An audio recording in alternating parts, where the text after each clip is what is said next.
Sebelum kita membahas jenis-jenis peta dan penggunaannya, sedikit kita akan membahas tentang sejarah awal pembuatan peta. Kalau kita membaca beberapa tulisan sejarah, sudah ribuan tahun manusia menggambar peta. Wujud dunia dalam peta terus berubah seiring mereka mempelajarinya, baik lewat penjelajahan, penemuan ilmiah, maupun petualangan mencari dunia baru.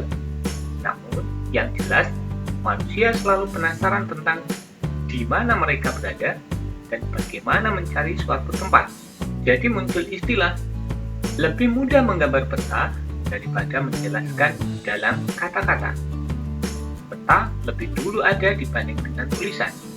Peta pun jadi salah satu bentuk komunikasi tertua yang pernah ada, seperti dijelaskan oleh Lapierre dalam bukunya Mapping Changing World. Kalau kita baca, peta tertua di dunia yang masih bertahan hingga kini dibuat oleh orang-orang Babilonia yang hidup di Mesopotamia atau yang kini termasuk wilayah Irak. Mereka membuat peta kira-kira 500 tahun sebelum Masehi. Mereka memahatnya pada tablet tanah ukuran kecil yang tidak lebih besar dari tangan orang dewasa. Selanjutnya, orang Mesir kuno juga sudah memulai menggambar lokasi pada selembar kertas papirus. Salah satunya dibuat kira-kira tahun 330 sebelum Masehi. Peta ini dipercaya menunjukkan tempat yang benar-benar ada, yaitu Danau Moris, yang dulunya menutupi sebagian besar wilayah kota Fayu di Mesir Utara, dan sekarang jadi kota gurun pasir. Selanjutnya, peta tertua dari Tiongkok yang masih bisa diselamatkan terbuat dari sutra. Dia tersegel di dalam makam di provinsi Hunan kira-kira tahun 168 sebelum Masehi. Peta ini baru ditemukan pada tahun 1973. Peta itu lebih detail dan akurat dibandingkan peta-peta kuno lainnya. Sedangkan orang-orang Yunani mencetak peta di balik koin perak berasal dari sekitar abad ke-4 sebelum Masehi. Koin itu menggambarkan lokasi yang benar-benar ada, yaitu Ephesus, yang kini bagian dari wilayah Turki. Selanjutnya, peta yang dibuat oleh Claudius Ptolemeus, atau yang sering disebut sebagai Bapak Geografi. Ptolemeus, seorang astronom sekaligus peramal bintang dari Alexandria yang hidup pada abad kedua. Dia terobsesi membuat horoskop yang akurat dan diharuskan menempatkan kota kelahiran seseorang di peta dunia. Selanjutnya, peta yang dibuat oleh pakar geografi Arab yang bernama Al-Sharif Al-Idrisi pada tahun 1154. Peta ini sering disebut sebagai Tabula Rogeriana atau Kitab Rukyah. Peta dengan legenda berbahasa Arab itu menampilkan daratan Eurasia secara keseluruhan dan bagian kecil bagian utara benua Afrika. Peta itu kemudian menjadi peta paling akurat hingga 3 abad setelahnya. Selain itu, Al-Idrisi adalah sosok kunci kelahiran global. Dari 70 lembar peta dasar yang dibuatnya, dia sambungkan dalam simbol melingkar koordinat astronomi. Dan dituangkannya ke dalam bola perak yang beratnya sekira 400 kg dengan diameter 80 inci. Peta dunia tersebut jadi bagian dari kemajuan sains tertua di era pramodern. Selanjutnya, pembuatan peta berkembang dari waktu ke waktu. Pada tahun 1948, Erwin Reis mendefinisikan tentang peta, yaitu gambaran konvensional daripada permukaan bumi seperti kenampakannya kalau dilihat tegak lurus dari atas dan diberi tulisan serta keterangan bagi kepentingan pengenalan. serta menurut International Cartographic Association tahun 1973 didefinisikan peta adalah suatu representasi atau gambaran unsur-unsur atau kenampakan-kenampakan abstrak yang dipilih dari permukaan bumi atau yang ada kaitannya dengan permukaan bumi atau benda-benda angkasa dan umumnya digambarkan pada suatu bidang datar dan diperkecil atau diskalakan. Dari dua definisi tersebut bisa kita sederhanakan. Yang dimaksud dengan peta adalah gambaran dari permukaan bumi dengan ukuran yang lebih kecil, biasanya dengan skala tertentu dan digambarkan di atas bidang datar. Untuk saat ini, peta bisa difungsikan untuk berbagai hal. Yang pertama, bisa menunjukkan lokasi pada permukaan bumi. Yang kedua, menggambarkan luas, pola, dan bentuk berbagai gejala alam dan manusia. Yang ketiga, menentukan arah serta jarak suatu tempat. Yang keempat, menunjukkan ketinggian atau kemiringan suatu tempat. Yang kelima, menyajikan persebaran sifat-sifat alami dan non-alami. Yang keenam, memungkinkan pengambilan kesimpulan dari data atau informasi yang tersaji serta melihat adanya gerak perubahan serta prediksi dari hasil pertukaran barang-barang, persebaran aktivitas industri, arus produksi, mobilitas manusia, dan sebagainya.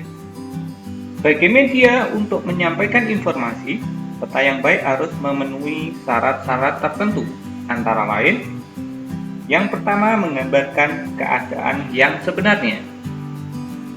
Yang kedua, tidak boleh membingungkan. Yang ketiga, mudah dimengerti. Suatu peta bisa dikatakan lengkap jika terdapat komponen-komponen sebagai berikut. Yang pertama, judul. Judul biasanya terdapat di bagian paling atas dan menyebutkan jenis peta, lokasi wilayah, serta keadaan yang digambarkan dalam peta tersebut. Yang kedua, skala. Skala adalah angka yang menunjukkan perbandingan jarak di peta dan jarak sebenarnya. Penulisan skala dapat berupa skala angka, skala grafis, atau skala verbal. Yang ketiga, tanda arah, atau dikenal juga dengan nama mata angin. Bentuknya seperti panah yang selalu mengarah ke atas untuk menunjukkan arah utara. Komponen yang keempat adalah simbol dan warna. Simbol adalah tanda pada peta yang melambangkan objek geografi di permukaan bumi dan bersifat universal. Guna memudahkan pembacaannya, maka simbol harus digambar dengan jelas dan menggunakan warna-warna tertentu. Simbol dibagi menjadi 3 jenis, yaitu simbol titik, simbol garis, dan simbol bidang atau area. Komponen yang kelima adalah legenda. Legenda adalah keterangan tentang simbol-simbol yang terdapat pada peta. Oleh karena itu, seorang pengguna peta harus mengetahui dan memahami legenda untuk membantu memudahkannya dalam membaca peta. Komponen yang keenam adalah garis astronomis. Garis astronomis merupakan garis-garis hayal yang melingkari bumi secara vertikal atau yang disebut sebagai garis sudut dan horizontal yang disebut sebagai garis lintang. Garis-garis tersebut berfungsi untuk memudahkan dalam menunjukkan lokasi absolut dari objek geografi. Komponen yang ketujuh adalah tahun pembuatan. Tahun pembuatan perlu dicantumkan untuk meyakinkan kepada pengguna bahwa data yang dimuat dalam peta masih dapat digunakan. Terlebih lagi peta-peta tematik yang sifat datanya sangat dinamis, selalu menyantumkan tahun pembuatannya. Contohnya, peta persebaran penduduk. Komponen ke-8 adalah insert. Insert bertujuan untuk menunjukkan lokasi yang penting tetapi kurang jelas dalam peta utama dan juga mempertajam atau memperjelas salah satu bagian peta. Komponen yang terakhir adalah sumber. Sumber peta merupakan keterangan tentang asal dari data-data yang diinformasikan dalam peta. Sumber peta perlu dicantumkan guna meyakinkan pengguna atas keaslian data-data yang ditampilkan dalam peta sehingga dapat dipercaya dan dipertanggungjawabkan. Pembahasan selanjutnya mengenai jenis-jenis peta. Secara umum, jenis peta dibedakan menjadi dua macam, yaitu peta berdasarkan skalanya dan peta berdasarkan isinya. Berdasarkan skalanya, peta digolongkan menjadi 4 macam. Yang pertama, peta kadaster dengan skala 1:100 sampai 1:5000. Yang kedua, peta skala besar yang berskala 1:5000 sampai dengan 1:250.000. Yang ketiga, peta skala sedang yang mempunyai skala 1:250.000 sampai dengan 1:500.000. Yang keempat, peta skala kecil, yaitu peta yang skalanya lebih dari 1:500.000. Masing-masing peta dengan skalanya tersebut mempunyai fungsi dan tingkat kejelasan informasi yang berbeda-beda. Semakin besar skala peta, semakin jelas informasi yang disampaikan. Sedangkan berdasarkan isinya, peta digolongkan menjadi 2 macam, yaitu peta umum dan peta khusus. Peta umum menggambarkan wilayah muka bumi tertentu beserta objek yang ada, baik alami ataupun budaya. Objek yang tergambar dalam peta umum antara lain danau, gunung, sungai, dan jalan. Contoh dari peta umum adalah sebagai berikut. Yang pertama adalah peta topografi, yaitu peta yang menggambarkan bentuk dan ukuran yang tepat dari relief permukaan bumi. Objek di permukaan bumi yang umum dimuat dalam peta topografi antara lain sungai, danau, penggunaan lahan, dan relief gunung atau bukit. Yang kedua, peta geografi, yaitu peta yang menggambarkan permukaan bumi secara umum, baik sebagian ataupun seluruhnya dengan skala kecil. Contohnya adalah peta dunia. Sedangkan peta khusus disebut juga sebagai peta tematik, yang menggambarkan satu jenis kenampakan, objek, atau fenomena tertentu, baik fisik ataupun sosial. Contohnya, peta geologi, yaitu peta yang menggambarkan berbagai jenis batuan dan bahan induknya pada wilayah tertentu. Contoh lainnya adalah peta kepadatan penduduk.